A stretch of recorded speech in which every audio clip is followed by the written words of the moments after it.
ফের অবৈধভাবে ভারতে অনুপ্রবেশের অভিযোগে গ্রেপ্তার 4 বাংলাদেশি।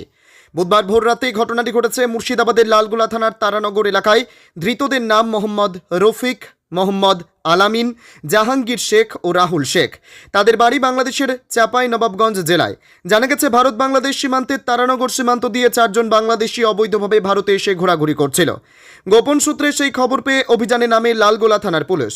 এরপর এই বাংলাদেশিদের হাতে নাতে ধরে ফেলে পুলিশ। ওই বাংলাদেশিদের ভারতে আসার কোনো বৈধ নথিপত্র ছিল না। এর পাশাপাশি বাংলাদেশিদের ভারতে আসতে সহায়তা করার জন্য হক সাহেব শেখ নামে রঘুনাথগঞ্জ থানা এলাকার বরজুমলা গ্রামের একজনকে গ্রেপ্তার করা হয়েছে।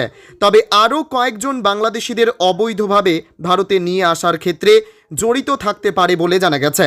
তাদের খোঁজেও তল্লাশি চালাচ্ছে পুলিশ।